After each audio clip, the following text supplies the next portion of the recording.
പുത്രന്റെയും പരിശുദ്ധാത്മാവിന്റെയും നാമത്തിൽ ആമേൻ. എൻ്റെ പ്രിയപ്പെട്ടവരെ, ഇന്ന് മെയ് 26 ചൊവ്വാഴ്ച.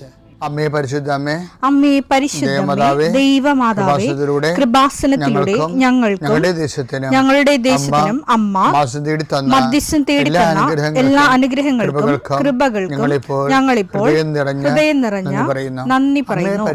അമ്മേ പരിശുദ്ധമേ, ദൈവമാതാവേ, 2004 ഡിസംബർ 7 ഉച്ചകഴിഞ്ഞ് 2:30 കൃപാസനത്തിൽ സംഭവിച്ച അമ്മയുടെ പ്രത്യക്ഷപ്പെടലിനെ തിരുസഭയ്ക്ക് സമർപ്പിച്ചിരിക്കുന്ന പഠനരേഖകളുടെ മേൽ സഭാത്മകമായ പഠനം ആരംഭിക്കുവാൻ ഞങ്ങൾ പ്രാർത്ഥിക്കുന്നു.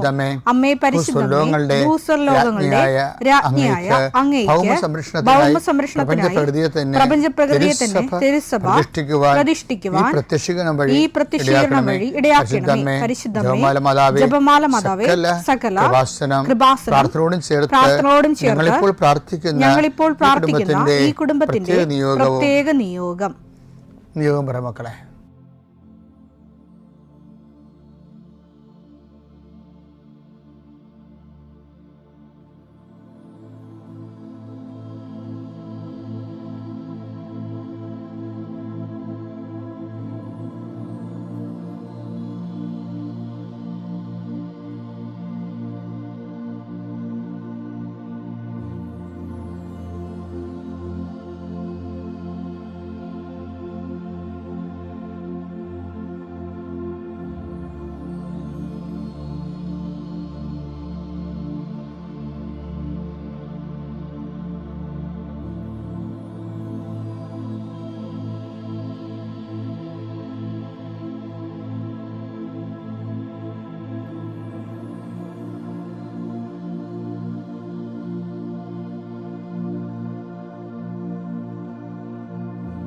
അമ്മയുടെ പ്രത്യക്ഷീകരണത്തിന്റെ ഈ അനുഗ്രഹവേളയിൽ ഞങ്ങൾക്ക് സാധിച്ചു തരുവാൻ കനിയണമേ. ആമേൻ. വിശ്വാസ പ്രമാണം. സർവശക്തനായ പിതാവും ആകാശത്തിന്റെയും ഭൂമിയുടെയും സൃഷ്ടാവുമായ ദൈവത്തിൽ ഞാൻ വിശ്വസിക്കുന്നു. അവിടുത്തെ ഏകപുത്രനും ഞങ്ങളുടെ കർത്താവുമായ ഈശോ മിശിഹായിലും ഞാൻ വിശ്വസിക്കുന്നു. ഈ പുത്രൻ പരിശുദ്ധാത്മാവിനാൽ ഗർഭസ്ഥനായി കന്യകാമറിയത്തിൽ നിന്ന് പിറന്ന് പൊന്തിയോസ് പീലാത്തോസിന്റെ കാലത്ത് പീഡകൾ സഹിച്ച് കുരിശിൽ തറയ്ക്കപ്പെട്ട് മരിച്ച് അടക്കപ്പെട്ട് പാതാളങ്ങളിൽ ഇറങ്ങി മരിച്ചവരുടെ ഇടയിൽ നിന്ന് 3-ാം നാൾ ഉയർത്ത് സ്വർഗത്തിലേക്ക് എഴുന്നള്ളി സർവശക്തിയുള്ള പിതാവായ ദൈവത്തിന്റെ വലതുഭാഗത്തിരിക്കുന്നു. അവിടെ നിന്ന് ജീവിക്കുന്നവരെയും മരിച്ചവരെയും വിധിക്കുവാൻ വരുമെന്നും ഞാൻ വിശ്വസിക്കുന്നു. പരിശുദ്ധാത്മാവിലും ഞാൻ വിശ്വസിക്കുന്നു.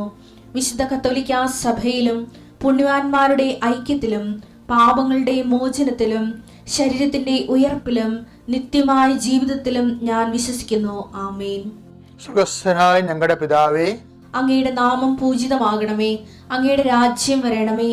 അങ്ങയുടെ തിരുമനസ് സ്വർഗത്തിലെ പോലെ ഭൂമിയിലും ആകണമേ. അന്നു വേണ്ടുന്ന ആഹാരം ഇന്ന് ഞങ്ങൾക്ക് തരണമേ. ഞങ്ങളോട് തെറ്റ് ചെയ്യുന്നവരോട് ഞങ്ങൾ ക്ഷമിക്കുന്നത് പോലെ ഞങ്ങളുടെ തെറ്റുകൾ ഞങ്ങളോടും ക്ഷമിക്കണമേ. ഞങ്ങളെ പ്രലോഭനത്തിൽ ഉൾപ്പെടുത്തരുതേ, തിന്മയിൽ ഞങ്ങൾ രക്ഷിക്കണമേ. ആമേൻ. നന്മ നിറഞ്ഞ മറിയമേ, സ്വസ്തി. കർത്താവ് അങ്ങയുടെ കൂടെ സ്ത്രീകളിൽ അങ്ങ് അനുഗ്രഹിക്കപ്പെട്ടവളാകുന്നു. അങ്ങയുടെ ഉദരത്തിൻ ഫലമായി ഈശോ അനുഗ്രഹിക്കപ്പെട്ടവനാകുന്നു. പരിശുദ്ധ മറിയമേ, തമ്പുരാന്റെ അമ്മേ, പാപികളായ ഞങ്ങൾക്ക് വേണ്ടി ഇപ്പോഴും ഞങ്ങളുടെ മരണസമയത്തും തമ്പുരാനോട് അപേക്ഷിക്കണമേ. ആമേൻ. കർത്താവേ, നിന്റെ ഉന്നതമായ നാമത്തിന് സ്തോത്രം ചെയ്യുന്നു. കർത്താവേ, നിന്റെ വിശുദ്ധ പൗരോഹിത്യത്തെ മഹത്വപ്പെടുത്തണമേ. കർത്താവെ, സഭയിലുള്ള സാന്നിധ്യം ദൃഢമാക്കണം. 40 വർഷം ഞാൻ അർപ്പിച്ച കൃപാസനത്താരെ ജീവനോടെ പ്രത്യക്ഷപ്പെട്ട മാതാവിൻ്റെ സാന്നിധ്യം ഈ കൃപാസനത്തിൽ വന്നിറങ്ങി പ്രാർത്ഥിച്ചു പോകുന്ന ലക്ഷോപലക്ഷം മനുഷ്യരുടെ പ്രാർത്ഥനയുടെ ശക്തിയാൽ ഞാൻ ഇന്നത്തെ ദിവസത്തെ എൻ്റെ മക്കളുടെ ആവശ്യങ്ങളെ കർത്താവിൻ്റെ ദൃശ്യം സമർപ്പിച്ചുകൊണ്ട് ആശീർവദിക്കുന്നു. കർത്താവെ, അങ്ങയുടെ മക്കളുടെ മേൽ നിൻ്റെ തിരുമുറുപാട് മരുന്നുകരം വെക്കണമേ. എൻ്റെ കർത്താവിൻ്റെ ഉന്നതമായ നാമത്തിൽ ശിരസിൻ്റെ രോഗങ്ങൾ, ബ്രെയിനിലെ സിസ്റ്റുകൾ, ബ്രെയിനിലെ ക്യാൻസറുകൾ, ബ്രെയിനുമായിട്ട് ബന്ധപ്പെട്ട മുഴുവൻ രോഗങ്ങൾ ഈ നിമിഷം ഇത് പ്രാർത്ഥന കൂടുന്ന മക്കളുടെ മേൽ കർത്താവിൻ്റെ ശക്തി ഒഴുകുകയും നീ സുഖപ്പെടുകയും ചെയ്യട്ടെ. തൊണ്ടനൊമ്പരങ്ങൾ, അത്തോൺസൈറ്റുകൾ, തൈറോയിഡുകൾ, ശ്വാസകോശ രോഗങ്ങൾ, ഉദര രോഗങ്ങൾ, രോഗങ്ങൾ, PCOD രോഗങ്ങൾ, സർവാംഗവാദ രോഗങ്ങൾ, വൃഷ്ണരോഗങ്ങൾ, കർത്താവിൻ്റെ നാമത്തിൽ ഉച്ചമുതൽ ഉള്ളങ്കാര് വരെ കർത്താവിൻ്റെ രക്തം പടരട്ടെ. മരുന്ന് ലേപനമല്ല, അങ്ങനെ വചനമാണല്ലോ അങ്ങനെ മക്കളെ സുഖപ്പെടുത്തുന്നത്. വചനത്തിൻ്റെ കരുത്താൽ ശക്തിയാൽ യേശുക്രിസ്തു ഉന്നതമായ നാമത്തിൽ അങ്ങനെ മക്കൾ സൗഖ്യം പ്രാപിക്കട്ടെ. കർത്താവെ, ഇന്നത്തെ യാത്ര, ഇന്നത്തെ സംസാരം, ഇന്നത്തെ കമ്മ്യൂണിക്കേഷൻസ്, ഇന്നത്തെ ഒപ്പുകൾ, ഇന്നത്തെ എഴുത്തുകൾ, ഇന്നത്തെ ഉപയോഗിക്കുന്ന വാഹനങ്ങൾ, കർത്താവ് ഇന്ന് ചെയ്തു തീർക്കേണ്ട എല്ലാ ഉത്തരവാദിത്തങ്ങളും കണ്ടുമുട്ടുന്ന എല്ലാ വ്യക്തികളുടെ മേലും എൻ്റെ മക്കളുടെ മേൽ കർത്താവിൻ്റെ ശക്തി പ്രവർത്തിക്കുകയും മാതാവിൻ്റെ മധ്യസ്ഥത്തിൽ സഞ്ചാരി മാതാവ് സമയത്തിൻ്റെ അധികാരം നിലമേലങ്കിയാൽ നിങ്ങളെ പൊതുകയും സന്തോഷത്തോടെ നിങ്ങൾ രാത്രി തിരിച്ചു വരാൻ ദൈവം അനുവദിക്കുകയും ചെയ്യട്ടെ. നമ്മൾ ഇന്ന് കാണുന്ന വരം വ്യാഖ്യാന വരവാണ്. വ്യാഖ്യാന വരം എന്ന് പറയുന്നത് ദൈവം തൻ്റെ ഉദ്ദേശങ്ങൾ വെളിപ്പെടുത്തുമ്പോൾ നമുക്കത് വ്യാഖ്യാനിക്കാൻ പറ്റണം. അത് വ്യാഖ്യാനിക്കാൻ പറ്റും. അത് 1 Corinthians 2:9 എഴുതപ്പെട്ടിരിക്കുന്ന പോലെ ദൈവം തന്നെ സ്നേഹിക്കുന്നവർക്കായി സജ്ജീകരിച്ചിരിക്കുന്നവ കണ്ണുകൾ കാണുകയോ ചെവികൾ കേൾക്കുകയോ മനുഷ്യ മനസ്സ് ഗ്രഹിക്കുകയോ ചെയ്തിട്ടില്ല. എന്നാൽ നമുക്ക് ദൈവം അതെല്ലാം ആത്മാവ് മുഖേന വെളിപ്പെടുത്തി തന്നിരിക്കുന്നു. എന്തെന്നാൽ ആത്മാവ് എല്ലാ കാര്യങ്ങളും ദൈവത്തിന്റെ നിഗൂഢ രഹസ്യങ്ങൾ അന്വേഷിച്ചു കണ്ടെത്തുന്നു. അപ്പം ഈ ദൈവത്തിന്റെ നിഗൂഢ രഹസ്യങ്ങൾ എന്തുണ്ടെന്ന് അറിയാവാ?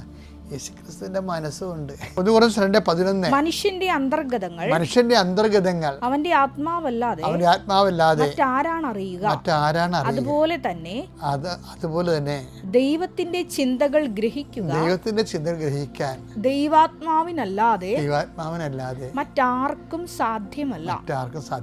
ഇപ്പം എവിടുത്തെ പ്രശ്നം വെച്ചാൽ ഈ ദൈവാത്മാവിൻ്റെ കൂടെ നമ്മുടെ ആത്മാവ് കൂടി ചേരുമ്പോഴാണ് ദൈവത്തിൻ്റെ മനസ്സിലുള്ളത് നമ്മുടെ മനസ്സിലേക്ക് വരുന്നത്. അത് കർത്താവിനോട് യോജിക്കുന്നവൻ അവനോട് ഏകാത്മാവായി തീരുന്നില്ലേ? 1 Corinthians 6:17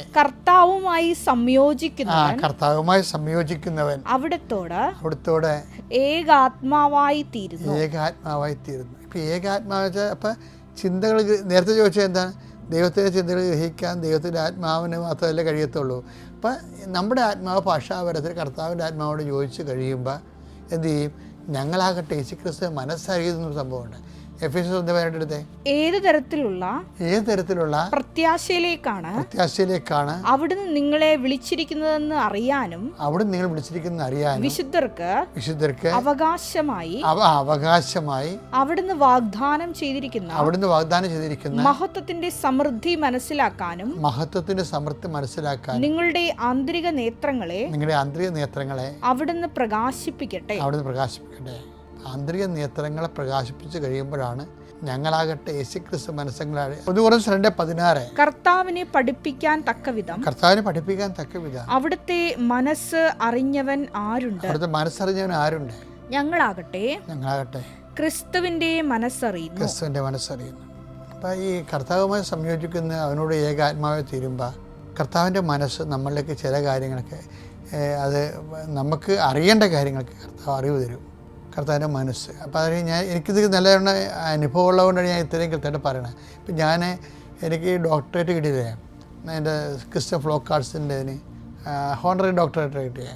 അപ്പോൾ അത് വാങ്ങിക്കാൻ വേണ്ടി ഈ മധുരയിൽ പോയിട്ട് അവിടെ വെച്ച് ഞാൻ അമ്മയാണ് ഇവിടെ വരെ എത്തിച്ചത്. അമ്മയുടെ പള്ളി ഉണ്ടെങ്കിൽ അവിടെ ചെന്ന് നന്ദി പറയണമെന്ന് പറഞ്ഞപ്പോൾ ഞാൻ വാടിപ്പെട്ടി പോയില്ലേ. അവിടെ ചെന്നപ്പോൾ നന്ദി പറയാൻ വേണ്ടി നിന്നപ്പോൾ എനിക്ക് കയറാൻ പറ്റിയില്ലല്ലോ. ഞാൻ ഫെയിൻ്റാകുന്ന പോലെ തളർന്നു പോയില്ലേ. എന്നിട്ട് ഞാൻ എന്ത് ചെയ്ത്, എനിക്ക് ദൈവത്തിൻ്റെ മനസ്സിലായി. അപ്പോൾ എന്നോട് പറഞ്ഞെന്താ, നിൻ്റെ മുമ്പ് ഇതിനേക്കാൾ നല്ലവണ്ണം ഞാൻ പ്രത്യക്ഷപ്പെട്ടത്. എന്നിട്ട് നീ ഓരോരുത്തരെ പേടിച്ചിട്ട് അതൊന്നും പറഞ്ഞില്ല. അപ്പം അതുകൊണ്ട് നീ നിന്നോട് ചെയ്ത ഡ്യൂട്ടി നിനക്ക് മരണം വരെ ഉത്തരപ്പ് കടവായിരിക്കും എന്ന് പറഞ്ഞു. അപ്പം തന്നെ പള്ളി ചെന്നിട്ട് പള്ളിയുടെ ഇളം തന്നെയെന്ന് ഞാൻ തിരിച്ചു പോകുന്നില്ല. ഞാൻ അത്തോട്ട് കയറിയില്ല. അവിടം വരെ 30 കിലോമീറ്റർ ഡ്രൈവ് ചെയ്ത് എന്നാണ് കൊന്തയൊക്കെ ചെല്ലി. അകത്ത് ചെല്ലിയില്ല. അപ്പോൾ എനിക്കത് മനസ്സിലായി. ഞാൻ തിരിച്ച് പള്ളിയിൽ നിന്ന് ഇറങ്ങി കുറച്ച് കഴിഞ്ഞപ്പോൾ തന്നെ അമ്മ ആഗ്രഹിക്കുന്ന കൃപാവര പദ്ധതി കൃപാസനത്തിൽ ഞങ്ങളുടെ കുടുംബത്തിൽ നിറവേറ്റാൻ ഇടയാക്കണമേ എന്ന് പറഞ്ഞ് പ്രാർത്ഥന പറയാൻ തുടങ്ങി. ആ പറയാൻ തുടങ്ങിയ പ്രാർത്ഥന ഞാൻ മറന്നു പോകാതെ പഠിച്ച് നാട്ടിൽ വന്ന് എഴുതി 10,000 കോപ്പികൾ ഇറക്കി. ആ അമ്മ ആഗ്രഹിക്കുന്ന കൃപാവര പദ്ധതി 10,000 പേര് പ്രാർത്ഥിച്ച് കഴിഞ്ഞപ്പോഴാണ് 6 മാസം കഴിഞ്ഞപ്പോൾ അമ്മ ഉടമ്പടി എന്ന് പറഞ്ഞത്, എഗ്രിമെൻറ്റ്. അപ്പം ഞാൻ അതോടെ പറഞ്ഞത് അത് ഉടമ്പടിയാണെന്ന് പറഞ്ഞതിന് ശേഷം പിന്നീട് ആ ഉടമ്പടി പുസ്തകം എഴുതാനൊക്കെ വെറും 60 മണിക്കൂർ കൊണ്ടാണ് എഴുതുന്നത്. 200 പേജുകൾ. നമ്മൾ ഈ ദൈവമേഖല എന്ന് പറയുന്നത് വല്ലാത്തൊരു മേഖലയാണ്.